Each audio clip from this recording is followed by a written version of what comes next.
It's a little late to be doing a mid-month update, but I'm going to do one anyway. Hi, everybody. I'm going to keep it brief with the books first so I could save in-depth thoughts for later in the month when I do my wrap-up. But I started out the month reading or finishing A Touch of Light by Chago Abdallah. And so this book has been getting a lot of buzz because of the beautiful tree on the cover art. This book has also been getting a lot of buzz because it is a finalist in the SPFBO Awards. That's the Self-Published Blog Off Awards. And the sequel just had a cover reveal for book two. And so you can see the big griffin on the cover for book two. This is a world with griffins in it. So I finished this book on November 1st. I almost mentioned it in my October wrap up, but I decided, technically I finished it in November, so I'll save my thoughts. And then after finishing A Touch of Light, I went right into book two in the Prince of Nothing trilogy, The Warrior Prophet.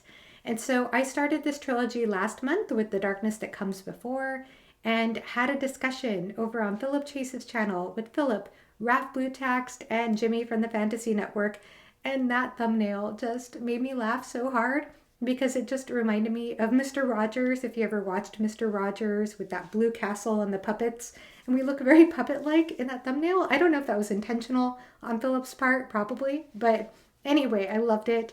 And it was fun to have that discussion. I am so looking forward to the second discussion as well, the Warrior Prophet discussion. That will happen here on my channel in December. And like the first discussion, that one will be pre-recorded, so it will not be a live show, but stay tuned if you've read book two, The Warrior Prophet. And I do plan to finish this trilogy by the end of this year. And then after finishing The Warrior Prophet, I went right into reading Augustus by John Williams. This is the same author who wrote Stoner, which is one of my favorite books now of all time. I love that book. And I'm loving Augustus so far. I'm just past the halfway point right now. And so this is a very different type of story. This book is an epistolary novel about the great Emperor Augustus, ancient Rome. And it's interesting because I've read epistolary novels before, but usually when I've read epistolary novels, they've either been in journal letters or journal entries, or they've been letter exchanges between one or two people. And in this case, the epistolary format is several points of view, several different characters addressing several different people.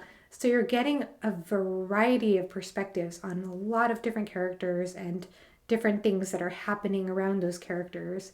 And I am enjoying that so much. It's just adding so many layers to the story. I also think it's wonderful because I think John Williams has a very distinct writing style. Even in this very different form of narrative, there's something very particular about the way he writes, and he's very gifted at it. He's a very gifted writer, and I'm impressed with, again, how all these different points of view are showing his writing, his range in writing. He's able to write female perspectives just as strongly as male perspectives, young versus old, all types of different perspectives in a very effective way. Hopefully I'll be able to articulate more thoughts by the end of the month, but I am enjoying it so far. I know Alan already finished it, loved it. Evie already finished it, loved it. So a lot of my friends have already finished this book and loved it, and I can't wait to join them. So I just have the rest of the book to read. Hopefully I'll finish that by this weekend. And then next week I'm going to be traveling. Actually, this weekend I'll be traveling to Texas to visit family for Thanksgiving holiday for the whole week.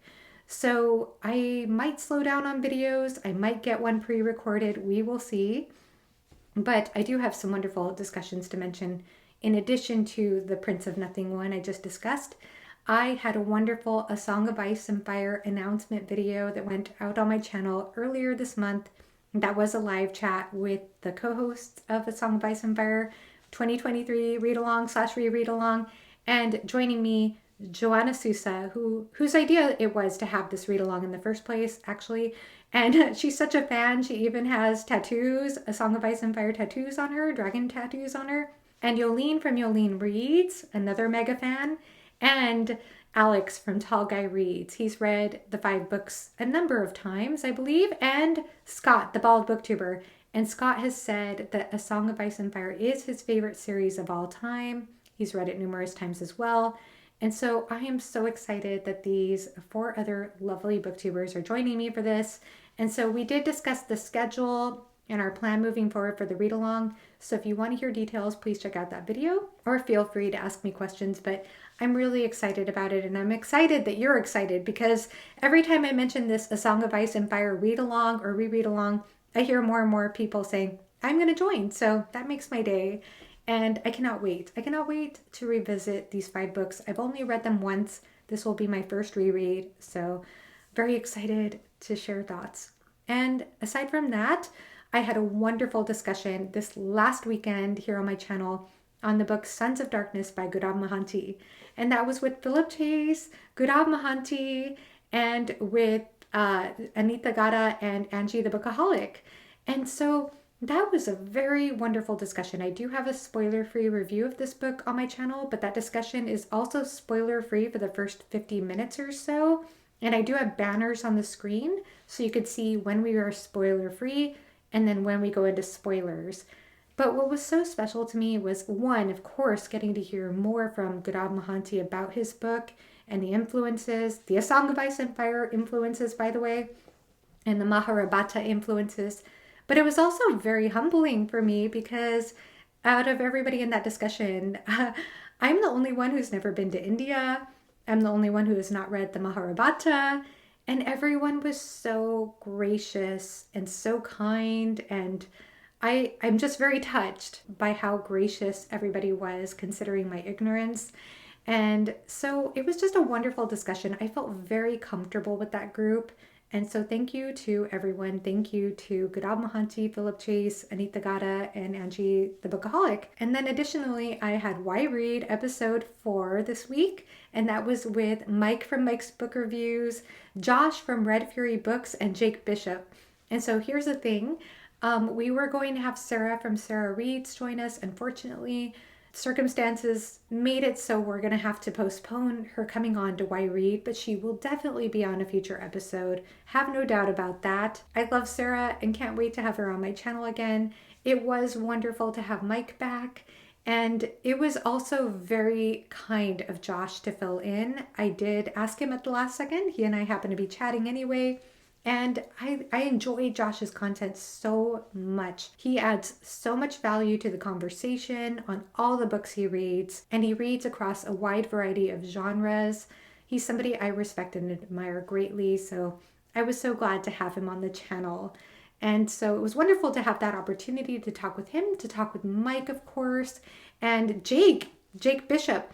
We were surprised, Jake and I were both surprised, equally surprised, that we had never been in a discussion together up until then.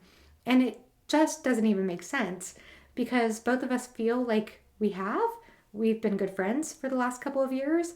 So it feels a little surreal to be good booktube friends with somebody and realize we've never been in a discussion together. So grateful that we got to make that happen. And it was fantastic. Now, of course, there was a lot of Robin Hobb gushing in that discussion because Mike from Mike's Book Reviews is doing a huge Hobb read along on his channel this next year. And Jake Bishop is going to be one of the main co-hosts for that. And Josh from Red Fury Books just finished The Realm of the Elderlings this last month.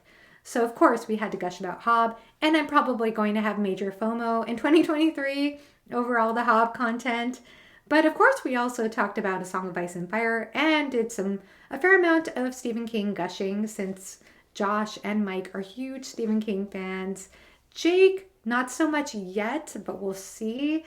And anyway, it was fun. It was a wonderful discussion. It lasted nearly 3 hours. Hope to have many more discussions with them. And Why Read episode, I guess it'll be 5, is coming up at the beginning of December. My guests for that will be Matt from Matt on Books and Angela from Do Unicorns Read and Ola from Wild Witch. And we're doing a special episode for this. This is actually an idea I had since before starting the Why Read series. As soon as I got to know Matt's channel and Angela's channel, I started to come up with this idea or concept of analyzing cover art. So it's going to be a special artist edition because that's something that Ola does on her channel. She likes to analyze cover art on her channel as somebody who does graphic design and art. And Matt as well, he does wonderful cover art analysis on his videos on his channel. And Angela is an artist as well. So I thought it'd be really fun to have this team of artists to talk about that, but just also answer the why read question and just have a general discussion. And lastly, we had the Shelf Space Book Club Child Thief discussion. It had to be postponed for a while because of circumstances, but that happened on She Was Only Evie's channel, and I was impressed with how many people showed up for that. It was a little bit late for Evie and me, but it really worked out. So wonderful time. I guess that's about it for now, but please let me know what you're up to, how you're doing, and thank you so much for watching. Have a great rest of your day. Bye-bye.